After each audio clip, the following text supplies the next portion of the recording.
സംഭൂജ്യ ഗുരു, ഇവിടെ സന്നിഹിതരായിരിക്കുന്ന ആത്മസുഹൃത്തുക്കളെ,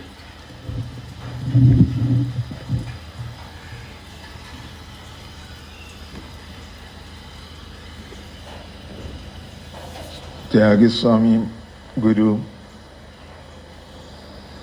ഗുരുകുലത്തിൻ്റെ പഠന രീതിയിൽ നമുക്ക് വിവരിച്ചു തന്നു.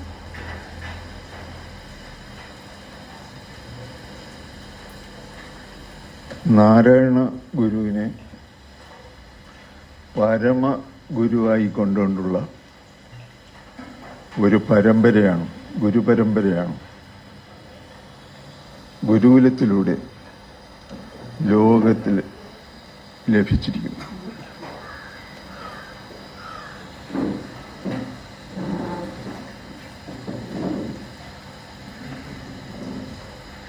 ഓരോ ഗുരുക്കന്മാരും നമ്മളിൽ അത്ഭുതവും നിഗൂഢതയും തരുന്ന രീതിയിലാണ് ജീവിക്കുകയും അറിവിൻ്റെ പുതിയ മണ്ഡലങ്ങളിലേക്ക് നമ്മുടെ ശ്രദ്ധയെ ആകർഷിച്ചിരിക്കുന്നത്.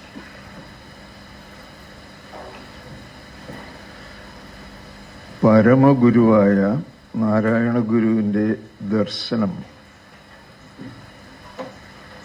ഇവിടെയും അവിടെയും എവിടെയും, ഇവിടെയും എവിടെയും അവിടെയും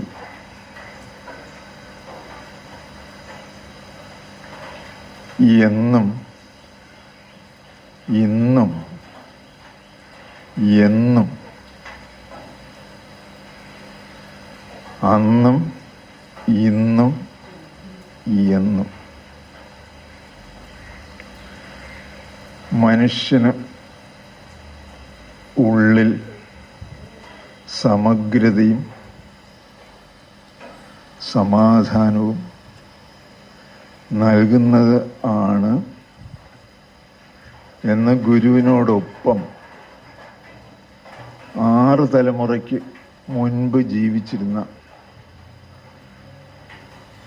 യുക്തിവാദികളും ദൈവത്തിൽ വിശ്വാസമുള്ളവരും ഒരുപോലെ അനുഭവിച്ചറിഞ്ഞിരുന്നു. ഗുരുവിൻ്റെ ശിഷ്യപ്രമുഖരിൽ സന്യാസിമാരുമുണ്ട്, യുക്തിക്ക് പ്രാധാന്യം കൊടുക്കുന്ന സഹോദരൻ അയ്യപ്പനെ പോലെയുള്ളവരും. അങ്ങനെ സന്യാസി പരമ്പരയും യുക്തിപൂർവം കാര്യങ്ങൾ ചിന്തിച്ച് പ്രവൃത്തി മണ്ഡലത്തിൽ കൊണ്ടുവരുന്ന 2 പരമ്പരകൾ നാരായണ ഗുരുവിൽ നിന്നുണ്ട്. ഇത് രണ്ടിലും പിൻഗാമികളുന്നുണ്ട്. നിങ്ങൾ വാട്സാപ്പും ഫേസ്ബുക്കും ഒക്കെ കാണുമ്പോൾ അറിയാം. ഏതെങ്കിലും ഒരു കാലിൽ ഉറച്ചു നിൽക്കുന്നവരാണ്. 2 കാലും ദൈവം തന്നിട്ട് ചിന്തയുടെയും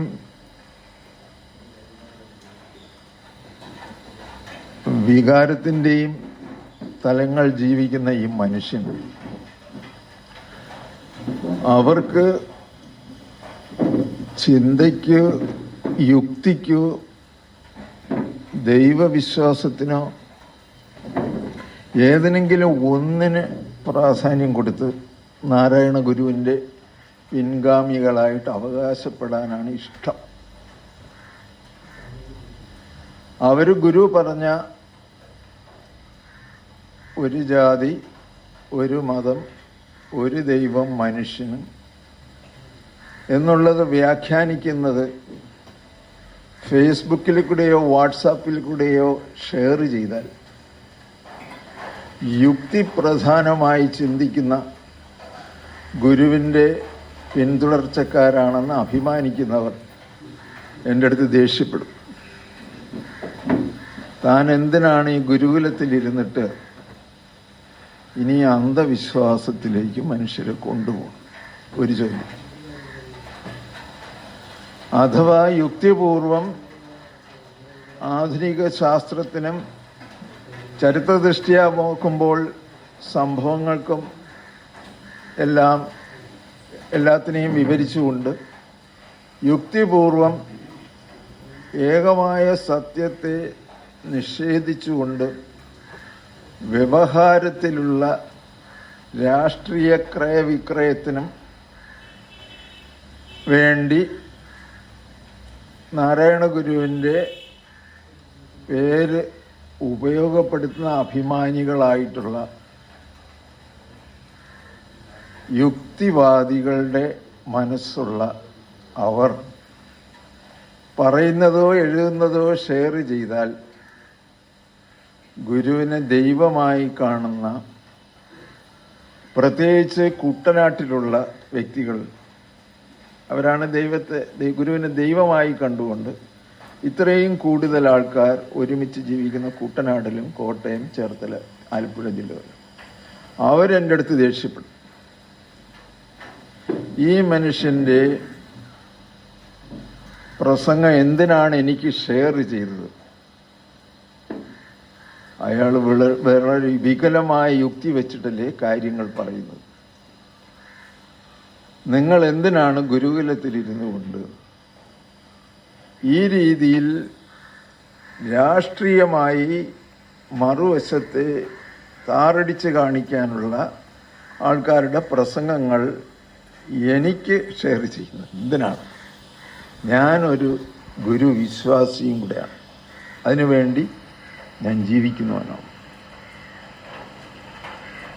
ഇങ്ങനെ രണ്ട് രീതിയിലുള്ള പരമ്പരകൾ ഇങ്ങനെ നാരായണ ഗുരുവിൻ്റെ അവകാശികളായിട്ട് ഒന്നും പറയാൻ സമ്മതിക്കാതെ വിമർശിച്ചുകൊണ്ട് ഇരിക്കുന്ന ലോകത്താണ് ഗുരു വന്നിട്ട് 7 തലമുറയായിട്ടുള്ള ഈ കാലത്ത് ജീവിക്കാനിടയായ എൻ്റെ അനുഭവം. അഭിപ്രായങ്ങൾ ചോദിക്കും. എന്തൊക്കെയാണ്? സംവരണം ഏതായിരിക്കണം? ജാതി സംവരണമായിരിക്കണോ? സാമ്പത്തിക സംവരണമായി? ഗുരുമുനിയാറ്റം ഈ ഇടയ്ക്കേറ്റ ഏതോ ഒരു TV-കാരൻ ചോദിച്ചപ്പോൾ ഒരു ഉത്തരം പറഞ്ഞു. അങ്ങനെ പറയുന്ന ഒരു ഗുരുവിന് നമുക്ക് അംഗീകാരമില്ല. സാമ്പത്തിക, ജാതിക്കല്ല, സമുദായത്തിനല്ല പ്രാധാന്യം കൊടുക്കേണ്ടതെന്ന് ഉള്ള രീതിയിലേറ്റം പറഞ്ഞെന്നാണ് തോന്നുന്നത്. അങ്ങനെ കുറച്ച് വിരോധികളെ പ്രസാദ് ഗുരുവിന് കിട്ടി. ഈ മീഡിയകൾ ഇങ്ങനെ കാത്തിരിക്കുകയാണ്, പറയുന്നതിനെ ഭാഗികമായി എടുത്ത് വികലമായി അവതരിപ്പിക്കും. ഞാൻ നേരത്തെ പറഞ്ഞ ആ രീതിയിലുള്ള 2 മൈൻഡ് സെറ്റുകളുണ്ട്. യുക്തിവാദികളുടെ മൈൻഡ് സെറ്റും, അടുത്തത് ഗുരുവിനെ വിശ്വസിച്ച് ദൈവമായിട്ട് കാണുന്നു. അപ്പൊ ഈ ഇടയ്ക്ക് മുനി ഇടയ്ക്ക് ഒരു ക്ലാസ്സിൽ പറഞ്ഞു, ആത്മോപദേശ ശതകത്തിൽ ശാസ്ത്രത്തിന്റെ വശവുമുണ്ട്, അനുഭൂതിയുടെ വശവുമുണ്ട്. നിലമോട് നീരതുപോലെ കാറ്റു തീയും വെളിയും അഹങ്കൃതി വിദ്യയും മനസ്സും അലകളും ആഴിയും എന്ന് വേണ്ട എല്ലാ അറിവും എല്ലാ ഉലകം ഉയർന്ന് അറിവായി മാറും. ഇത് ശാസ്ത്രീയമായ സമീപനമാണ്. ശാസ്ത്രീയമായിട്ടുള്ള നേരത്തെ പറഞ്ഞ ചിന്തയ്ക്ക് പ്രാധാന്യം കൊടുക്കുന്ന ആവശ്യം. അടുത്ത് വരുന്ന അനുഭൂതി പ്രധാനമായിട്ടുള്ള ഒരു ശ്ലോകവും ഗുരു ചൊല്ലി. ധ്വനിമയമായി ഗഗനം ജ്വലിക്കും അന്നാളണയും അതിങ്കൽ അനേക ദൃശ്യജാലം പുനരവിടെ ത്രിപുടിക്ക് പൂർത്തി നൽകും സ്വനവും അടങ്ങും ഇടം സ്വയം പ്രകാശം. ഇത് അനുഭൂതി പ്രധാനം. ഇപ്പോൾ ഗുരുവിൻ്റെ ദർശനത്തിനെ സമഗ്രമായി ആവിഷ്കരിച്ചിരിക്കുന്ന ആത്മോപദേശ ശതകത്തിലെ 2 ഉദാഹരണങ്ങൾ അപ്പോഴത്തന്നെ ഗുരു പറഞ്ഞു. ഇതൊക്കെ പറഞ്ഞു ഇതൊക്കെ ഗുരുവിൻ്റെ ദർശനത്തിലെ സൂക്ഷ്മമായ വശങ്ങളാണ്. ഒരു വശത്ത് മിസ്റ്റിസിസം, മറുവശത്ത് ശാസ്ത്രം. ഇങ്ങനെ നീണ്ടു കിടക്കുകയാണ്, പരന്നു കിടക്കുകയാണ് വിശാലമായിട്ടുള്ള അപാരമായിട്ടുള്ള ദേശത്തിൻ്റെ നിത്യവർത്തമാനമായിരിക്കുന്ന കാലത്തിലും വന്ന് ജനിക്കാനിടയായ ഈ ഒരു കുഞ്ഞു മനുഷ്യൻ്റെ മുൻപ് അവൻ വന്ന് ജനിച്ചു വീഴുന്നിരിക്കുന്നത് പരിധി ഇതിനെയും അവനെ കൊണ്ട് കണ്ടെത്താൻ പറ്റാത്ത, അവൻ്റെ ശാസ്ത്രീയമായ അന്വേഷണങ്ങൾ ഇതുവരെയും കണ്ടെത്താത്ത ഇൻഫിനിറ്റ് സ്പേസ്. അതുപോലെ തന്നെ നിത്യവർത്തമാനമായിരിക്കുന്ന കാലത്തിൻ്റെ അനുഭവത്തെ ഇന്നലെ, ഇന്ന്, നാളെ, മറ്റേ ദിവസം എന്ന് ചിന്തിച്ച് അതിന് സ്വന്തം ജീവിതത്തെ തിട്ടപ്പെടുത്തി ജീവിക്കാനായിട്ട് ശ്രമിച്ചുകൊണ്ടിരിക്കുന്ന മനുഷ്യൻ. ഇതെല്ലാം ഭ്രമം, ഒരു ഭേദവും ഇല്ല, അറിഞ്ഞിടുകയാണ്. അപ്പം നിത്യവർത്തമാനത്തിൻ്റെ എറ്റേണൽ പ്രസന്റ് ഒരു വെർട്ടിക്കൽ സ്കെയിൽ, ഒരു ഉപരിതലമായിട്ടുള്ള ഒരു തലം, അതിനെ തിരശ്ചീനമായി മുറിച്ചു പോകുന്ന വനുപ്രസ്ഥമായിട്ടുള്ള ഹൊറിസോണ്ടൽ സ്പേസ്. ഇത് രണ്ടും ചേരുന്ന, ഈ രണ്ടിനെ ഉൾക്കൊള്ളാൻ കഴിയുന്ന ബോധത്തിൻ്റെ ഒരു ഭാവമായി ജനിച്ച മനുഷ്യൻ, അവൻ യുക്തിയുടെയും വിശ്വാസത്തിൻ്റെയും ഒന്നിനെ വിശ്വസിക്കണം, പലതിനെ ചോദ്യം ചെയ്ത് ബി എ സ്കെപ്റ്റിക്, ശാസ്ത്രരീത്യാ ചിന്തിക്കണം. ഇതിൻ്റെ രണ്ടിനെയും എടുത്ത് ഭാഷയുടെ, നേരത്തെ ഗുരു പറഞ്ഞ മെറ്റാ ലാംഗ്വേജിൻ്റെ, സൈൻ ലാംഗ്വേജിൻ്റെ പരിമിതിയെ ഉല്ലംഘിച്ച് പോകത്തക്ക രീതിയിലുള്ള സിംബോളിക് ആയിട്ടുള്ള ലാംഗ്വേജും കൂടെ തന്ന് ഗുരു, അതൊക്കെ നാരായണ ഗുരു അത് മനസ്സിൽ വെച്ചിട്ടാണ് ഓരോ വരിയും എഴുതുന്നതാണ്. പ്രസാദ് ഗുരു തന്നെ integrated science of the absolute തർജ്ജമ ചെയ്യുമ്പോൾ പറയും, ഇതൊക്കെ നടരാജ ഗുരുവിൻ്റെ ഈ വെർട്ടിക്കോസ് ഹൊറിസോണ്ടലിലേക്ക് വെച്ച് നമുക്ക് പറയാൻ പറ്റുന്നത് നാരായണ ഗുരു ഇങ്ങനെ ഒരു മനസ്സ് വെച്ചിട്ടാണ് ഇത് എഴുതിയിരിക്കുന്നത്. അപ്പം അതിനെല്ലാം നമുക്ക് മനസ്സിലാകത്തക്ക രീതിയിൽ അതിനെ പിന്തുടർന്ന് അതിൽ സുനിശ്ചിതത്വം വരുത്തുന്നതിന് വേണ്ടി തന്നിരിക്കുന്ന വിവരണങ്ങളാണ് നടരാജ ഗുരുവിൻ്റെ. അവിടെയാണ് സൈൻ ആൻഡ് സിംബൽ രണ്ടും ഉപയോഗിച്ച് ഈ ദർശനത്തെ ആവിഷ്കരിച്ചു. അന്ന് തന്നെ പ്രസാദ് ഗുരു ക്ലാസ്സിൽ പറഞ്ഞു, ശാസ്ത്രവും അനുഭൂതിയുമായിട്ടുള്ള വ്യത്യാസം നിങ്ങൾ അറിയണം. എന്താണ് ശാസ്ത്രം ചെയ്യുന്നത്? കാര്യകാരണ സംബന്ധങ്ങളുടെ ഒരു രീതിയാണ് ആധുനിക ശാസ്ത്രത്തിലും പൗരാണിക ശാസ്ത്രങ്ങളിലും എല്ലാം ഉള്ളത്. കാര്യം, കാരണം, അങ്ങനെയുള്ള ചിന്ത. അങ്ങനെ ഈ സത്യത്തിൻ്റെ ഓരോ ഭാവതലങ്ങളെയും സൂക്ഷ്മമായി അപഗ്രഥിച്ചും സംശ്ലേഷിച്ചും, ബോത്ത് അനാലിസിസ് ആൻഡ് സിന്തസിസ്, അവർ ഈ രഹസ്യങ്ങൾ കണ്ടെത്തുന്ന ശാസ്ത്രം. അവിടെ കാര്യകാരണ സംബന്ധമുണ്ട്.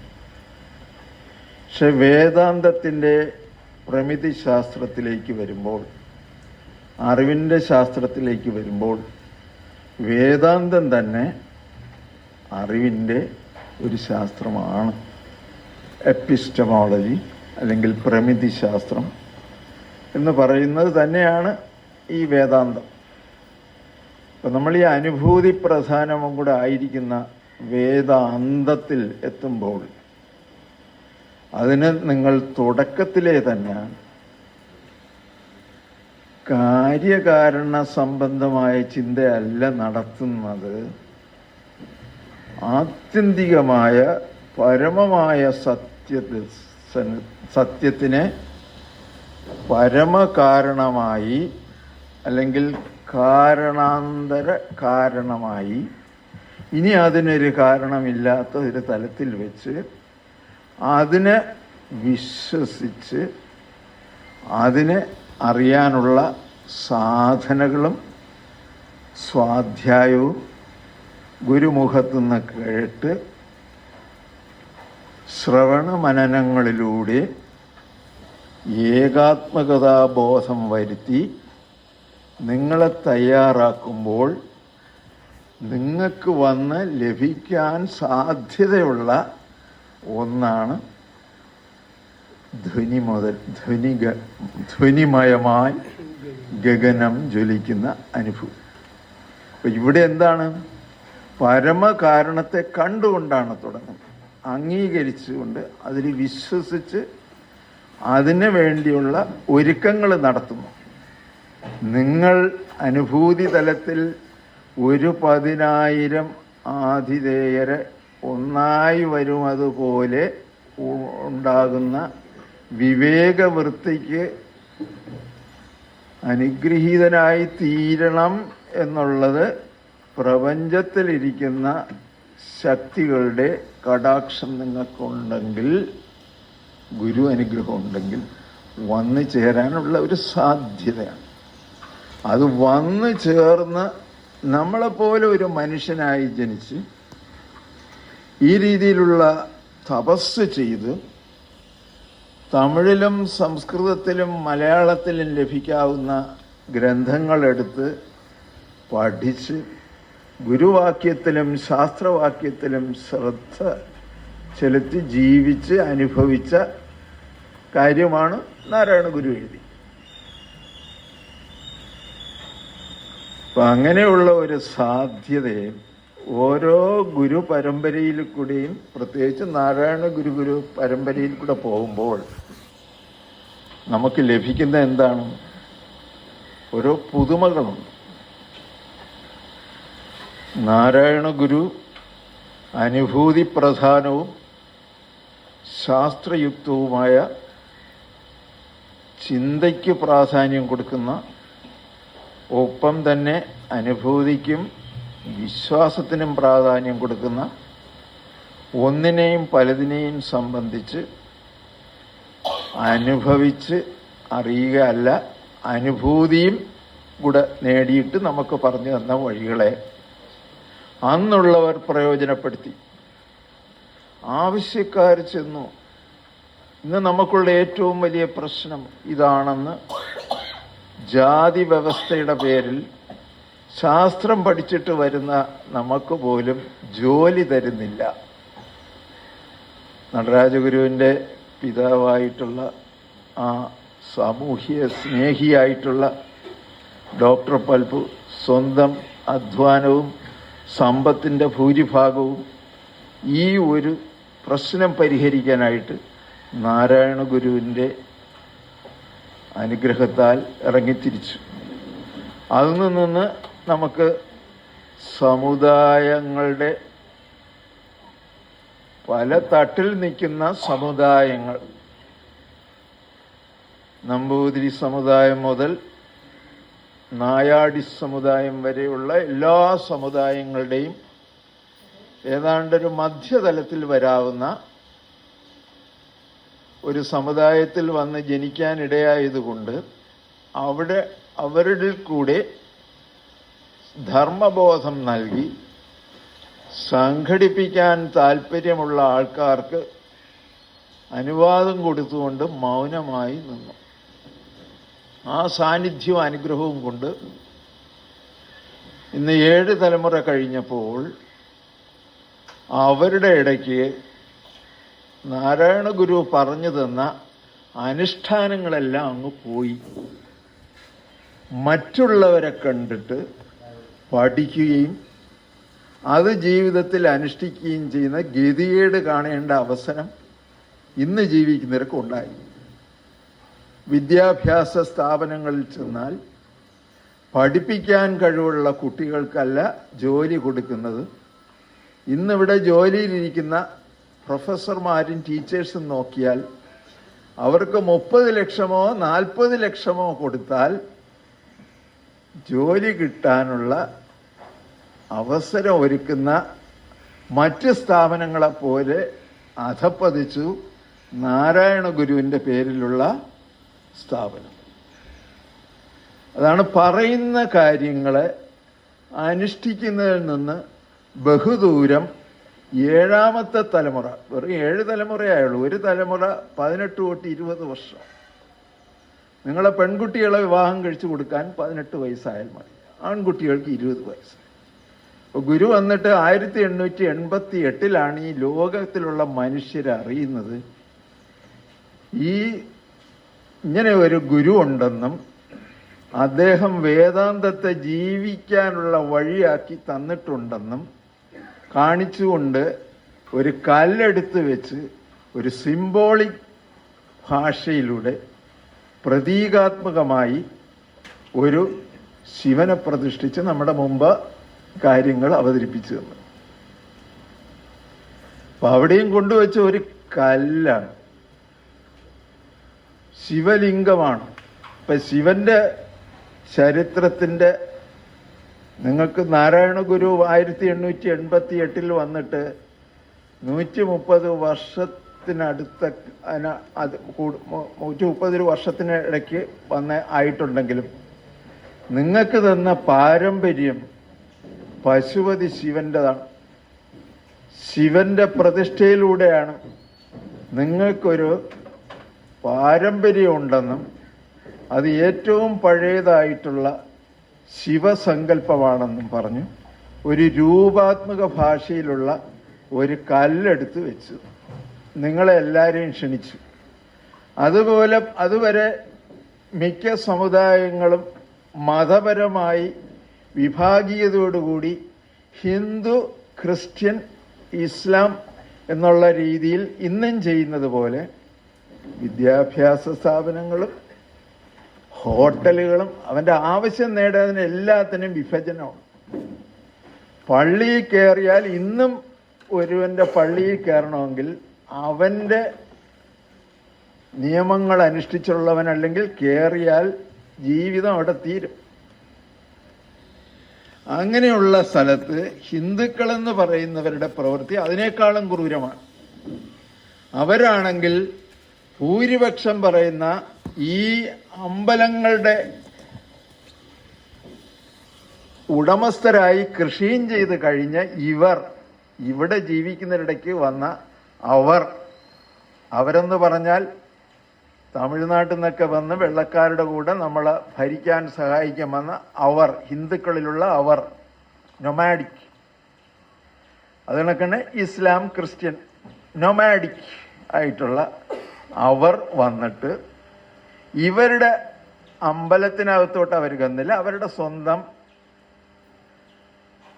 ആരാധനാ സ്ഥലങ്ങളും പോകുമ്പോൾ എല്ലാവരെയും കുഴിച്ചിടുന്ന ഒരേ സ്ഥലമായിട്ടുള്ള ശവപ്പറമ്പും ആരാധനത്തിൽ വെച്ച് തന്നെ ശവത്തെ പൂജിച്ച് അവിടെ തന്നെ അടക്കുന്ന രീതിയും ഇവിടെ ഉണ്ടാകുന്ന കർഷകരായിരുന്ന ഇവർക്ക് മനസ്സിലാവൂല. പക്ഷെ നാരായണ ഗുരു ഈ അമ്പലങ്ങളിൽ കയറ്റാതിരുന്നപ്പോൾ വേണ്ട പാരലൽ സിസ്റ്റംസ് ഉണ്ടാക്കി തന്നെ സമാന്തരമായി ശിവനെയും കുടുംബത്തെയും തന്നെ വെച്ച് തന്ന് പ്രോട്ടോ ലാംഗ്വേജ് തന്നെ ഉപയോഗിച്ചു. നേരത്തെ ഗുരു പറഞ്ഞ ഈ സിംബൽസ്, പ്രതീകാത്മകമായിട്ടുള്ള ഭാഷ ഉപയോഗിച്ച് ബൈബിളോ ഖുറാനോ ഭഗവത്ഗീതയോ ഗുരുദേവത കൃതിയോ കൊടുക്കാതെ ഇവിടെ വാ, ഈ കല്ലിൻ്റെ അടുത്ത് വാ എന്ന് വിളിച്ചു, ശിവന്റെ അടുത്തോട്ട് വിളിച്ചു. അപ്പൊ ആ ശിവന്റെ കാലം എത്രയാണ്? 2000 to 2500 BC എന്നാണ് ആധുനിക ഗവേഷകർ പറയുന്നത്. അപ്പൊ ഇപ്പൊ എത്ര കൊല്ലമായി? 4000 to 4500 years ആയി. ഇത്രയും പാരമ്പര്യം എടുത്ത് നിങ്ങളുടെ തലയ്ക്ക് വെച്ച് തന്നിട്ട് നിങ്ങൾ 7 തലമുറയപ്പോൾ തന്നെ ശിവഗിരി പോയി പച്ചക്കറി ചേർത്ത് കഴിക്കും. ഇതിനുശേഷം നിങ്ങൾക്കൊരു റിസപ്ഷൻ ഉണ്ട്, തലേ ദിവസം പെണ്ണ് വീട്ടുകാർക്കും അതിനുശേഷം ചെറുക്കൻ്റെ വീട്ടുകാർക്കും. അവിടെ നിങ്ങൾ കുറഞ്ഞ 4 ഇറച്ചിയും ഒരു ബാറും അങ്ങ് നടത്തിയിട്ട് നാരായണ ഗുരു പ്രസ്ഥാനത്തിന്റെ ധർമ്മത്തിന്റെ തലപ്പത്തിരിക്കുകയും ചെയ്യും. അത് കണ്ട് നിങ്ങളെല്ലാവരും എല്ലാ വീടുകളിലും ഒരു ചടങ്ങിനും പോകാനൊക്കാത്ത രീതിയാക്കി. പഠിച്ചവനത് ജീവിക്കണം. ഞാൻ ഗുരുകുലത്തിൽ വന്നിട്ട് 40-ാം വർഷമാണ്. അതിൽ ആകെ 2-3 പേര് മാത്രമേ കുട്ടികളുടെ വിവാഹം നടക്കുമ്പോൾ സ്വാമി എനിക്ക് പച്ചക്കറി മാത്രം കൊടുത്ത് എനിക്ക് വിവാഹം നടത്തണം. അതിലൊരു മഹാനാണ് ഈ സാബുസ. വേറൊരു അഡ്വക്കേറ്റ് വിജയൻ നടരാജ ഗുരുവിന്റെ ഭക്തനാണ്, നാരായണ ഗുരുവിൻ്റെയും പാലക്കാടുകാരനാണ്. അദ്ദേഹത്തിന്റെ മകന്റെ കല്യാണം വന്നപ്പോൾ ഭാര്യ വീട്ടുകാർ പറഞ്ഞു ഇറച്ചി കൊടുക്കണം. ഇയാൾ പറഞ്ഞു ഞാൻ നാരായണ ഗുരുകുലത്തിലെ നടരാജ ഗുരു കണ്ട രീതിയിൽ നാരായണ ഗുരുവിനെ കാണുന്ന ആളാണ്. എൻ്റെ മകന്റെ കല്യാണത്തിന് ഒരു ശവക്കറിയും തരില്ല. പെണ്ണു വീട്ടുകാർ പലതും കളിച്ചു നോക്കി, കൊടുത്തില്ല. അങ്ങനെ തൻ്റെ ഇടം ഉള്ളവരെ 2 പേരെ ഞാൻ എൻ്റെ ഗുരുകുലത്തിൽ കണ്ടോളൂ. മറ്റടെയൊക്കെ വീട്ടിൽ ചെന്നാലേ നമ്മൾ വന്നു കയറിയത് അവർക്കൊരു ശല്യമാണ്. നമ്മളെ രുചിക്കുള്ള അടുത്തുള്ളവർക്കൊക്കെ ഇഷ്ടമുള്ളത് ഉണ്ടാക്കി കൊടുക്കാൻ നമ്മൾ ബാധ്യസ്ഥരാണ്. നിങ്ങൾ ഇതിനെപ്പറ്റിയൊന്നും ഇവിടെ വന്ന് പറയരുത്. ഇങ്ങനെ 7 തലമുറയായപ്പോൾ ഇതെല്ലാം നാരായണ ഗുരു കാണിച്ചു തന്ന ധർമ്മനിഷ്ഠയുടെ 90% കളഞ്ഞു കുളിച്ചവരുടെ പ്രതിനിധികളാണ് എൻ്റെ മുമ്പേ ഇരിക്കുന്നത്. 99% അവരുടെ ഒന്നും കല്യാണത്തിന് ഇപ്പൊ നമ്മളെ നമ്മളെ ബോധമൊക്കെ കുറഞ്ഞിരിക്കുന്ന ഒരു സ്വാമിയുണ്ട് തൃശ്ശൂർ. അദ്ദേഹം പറഞ്ഞു, ഒരു പയ്യൻ ഒരു ഗൾഫുകാരൻ വളരെ ഭക്തിയോടുകൂടി വന്നു പറഞ്ഞു, സ്വാമി എൻ്റെ കല്യാണത്തിന് വരണം, നാളെയാണ്. അയാൾ സ്വാമി ചോദിച്ചു ഇറച്ചിയുണ്ടോ? അത് ഒരു 50 കോഴി ഞാൻ ഓർഡർ ചെയ്തിട്ടു. എന്നാൽ നിങ്ങൾ നടത്തിക്കൊള്ളൂ, അടിയൻ വരുന്നില്ല. പയ്യൻ ഉടനെ എന്ന് അത് കട്ട് ചെയ്തു. എൻ്റെ സ്വാമി വരുന്നതാണ് എനിക്ക് പ്രധാനം, നിങ്ങളെല്ലാം സന്തോഷിപ്പിക്കുന്നതല്ല. അങ്ങനെയുള്ള തൻ്റെ ഇടം ഉണ്ടായിരുന്ന ഒരു പയ്യനെ അവിടെ നിന്ന് ഈ സ്വാമി ഉണ്ടാക്കിയെടുത്തു. ഇപ്പൊ ഞാൻ പറഞ്ഞാൽ എൻ്റെ ഗതി എന്താണ്? താങ്കൾ വരണ്ട, ഉപകാരം എന്നാണ്. അപ്പൊ ഇങ്ങനെ നാരായണ ഗുരുവിന്റെ ദർശനത്തിന്റെ യുക്തിതലവും അനുഭൂതിതലവും ചിന്താതലവും വൈകാരിക തലവും എന്നൊക്കെ തിരിക്കാവുന്ന 2 തലങ്ങളുടെയും വക്താക്കൾക്ക് 2 പേർക്കും പറ്റിയിരിക്കുന്ന ഈ 7-ാം തലമുറയിൽ ജീവിക്കുന്ന ഒരാളുടെ അനുഭവമായിട്ട് എനിക്ക് തോന്നുന്നത് ഈ ഒരു നിഷ്ഠയില്ലായ്മയാണ്. ഇതിന് ഇനിയിപ്പോ 7 തലമുറയായുള്ളൂ. യേശുദേവനൊക്കെ വന്നിട്ട് 2000 കൊല്ലമായി. നബി തിരുമേനി വന്നിട്ട് 1400 കൊല്ലം. ഇപ്പൊ നിങ്ങളെല്ലാം കണ്ടുപഠിക്കുന്നത് അങ്ങനെയുള്ള കാര്യങ്ങളാണ്. അവര് ചെയ്യുന്നത്, അവരൊക്കെ വന്നു കയറിയവരാണ്, അവരാണ്. ഇവര് കണ്ടുപഠിക്കാൻ പഠിപ്പിച്ചു തന്നിട്ടും നിങ്ങൾ മറന്നു പോകുന്ന മഹാന്മാരാണ്. പക്ഷെ സംഭാഷണത്തിലും പ്രകൃതത്തിലും ഇവിടെ വരുമ്പോഴൊക്കെ ഭക്തിയൊക്കെ കണ്ടു കഴിഞ്ഞാൽ എനിക്ക് പോലും നാണം തോന്നി, എനിക്ക് ഇത്ര ഭക്തി ഇല്ലല്ലോ. അപ്പൊ ഇതിങ്ങനെയുള്ള നിഷ്ഠയുടെ ആ മാറ്റം ഇത്രയും വേഗതയിൽ വരുന്നതിനെ തടസ്സപ്പെടുത്തുന്ന ഒരു കാര്യം ഗുരുകുലത്തിൽ വരിക എന്നുള്ളതാണ്. പലരും എൻ്റെ അടുത്ത് പറയുന്നു, ഞങ്ങൾ ഗുരുകുലക്കാരാണ്, അതുകൊണ്ട് നമ്മുടെ വീട്ടിൽ ഇപ്പോൾ ഇന്നലെ ഒരു ഫാമിലി ഇവിടെ വന്നിരുന്നു, വടക്കമ്പൂരൂരാണ്. എല്ലാവർക്കും 7 അഴകാണ്, അമ്മയ്ക്കും മോക്കും പേരക്കുട്ടിക്കും ഭർത്താവിനും. എൻ്റെ കണക്ക് 7 അഴകാണ്. ശ്രീകൃഷ്ണ ഭഗവാന്റെ 7 അഴകാണ്. വളരെ വെളുവെളുത്ത മഹാസുന്ദരന്മാരും സുന്ദരിമാരുടെയും ഇല്ലാത്ത ഒരു സ്വഭാവം ഇവർക്ക് കണ്ടു. ഇവർ ഗുരുവിനെയും കണ്ടിട്ട് അവർ വെളിയിലിരിക്കുക. അവരുടെ കൂടെ വന്ന ആണുങ്ങൾ ശിവഗിരിയിൽ തൊഴാൻ പോയി. ഞങ്ങളിവിടെ ഇരുന്നോളാം, നമുക്ക് ക്ഷീണമായിപ്പോയി. 3 പെണ്ണുങ്ങൾ അവിടെ ഇരിക്കുന്നതായിട്ട് ഞാൻ ചെന്ന് സംസാരിച്ചപ്പോൾ നമ്മൾ നിത്യഗുരു കാലത്തെ ഇവിടെ വരുന്നവരാണ് സ്വാമി. അപ്പം ഞാനും കണ്ടിട്ടുണ്ട് ആ അമ്മയും മോളെ. അപ്പം അവരിങ്ങനെ സംസാരിച്ചു വരപ്പോൾ ഞാൻ ഈ വിഷയം ഇപ്പം ആര് വന്നാലും എടുത്തിടും. മക്കളെയൊക്കെ കല്യാണം കഴിഞ്ഞോ, കല്യാണം നടത്തുകയാണെങ്കിൽ കൊച്ചുങ്ങൾക്ക് നാരായണ ഗുരുവിൻ്റെ പടം വയ്ക്കുകയാണെങ്കിൽ ആ വീട്ടിൽ അന്ന് ഇറച്ചി കൊടുക്കല്ലേ എന്ന് പറയും. എവരെടുത്തും പറഞ്ഞു. അവർ പറഞ്ഞു, സ്വാമി നമ്മൾ ഗുരുകുലക്കാരാണ്, നമ്മൾ ആരും കഴിക്കില്ല, ഒന്നും മേടിക്കില്ല. എത്രയോ നമ്മൾ നിത്യഗുരു തൊട്ട് കാണുന്നവരാണ്. നടരാജുവിനെ കാണാൻ ഭാഗ്യമുണ്ട്. അപ്പം ഞാൻ പറഞ്ഞു, എൻ്റെ ജീവിതത്തിൽ ആദ്യമായിട്ട് ഇങ്ങനെ ഒരു കുടുംബത്തെ ഈ ഗുരുകുലത്തിൽ വരുന്നത് കാണുന്നു. നിങ്ങൾക്ക് നമസ്കാരം. അവരുടെ കാലം ഞാൻ പിടിക്കണമെന്ന് എനിക്ക് തോന്നി. അവസാനം അവരുടെ ഭർത്താവും മറ്റേ ആമക്കളും ഒക്കെ വന്നപ്പോൾ ഇവർ പറയാണ്, ഈ സ്വാമി ഒരുപാട് നല്ല കാര്യങ്ങൾ നമുക്കെടുത്ത് പറഞ്ഞു തന്നു. എന്നിട്ട് നമുക്കിതുവരെയും ആരും നമ്മളെപ്പറ്റി പറയാത്ത വരുന്ന അനുമോദനവും തന്നിട്ടുണ്ട്. ഞാൻ പറഞ്ഞു, നമസ്കരിക്കുക, നാളെ ഇവിടെ സംസാരിക്കേണ്ടി വരും, അന്ന് ഞാൻ നിങ്ങളുടെ കാര്യം പറയും. അപ്പോൾ പോട്ടെ. അപ്പോൾ ഇനി 5 മിനിറ്റൂടെ കൊണ്ട് നിർത്തണം, അവർ വരാൻ നേരമാണ്. ഇനി സാബു സാറും മാഡം ഒക്കെ ഉണ്ട്. അപ്പൊ എങ്ങനെയാണ് ഈ ഗുരുകുലത്തിന്റെ പാഠങ്ങൾ ഒരു കാരണത്തെ വെച്ചുകൊണ്ട് അന്വേഷണം തുടങ്ങുന്നു? അനുഭൂതി വരെ എത്തിയില്ലെങ്കിലും യൂണിറ്റി അണ്ടർസ്റ്റാൻഡിങ് വരാം, ഏകാത്മകതാ ബോധം വരാം.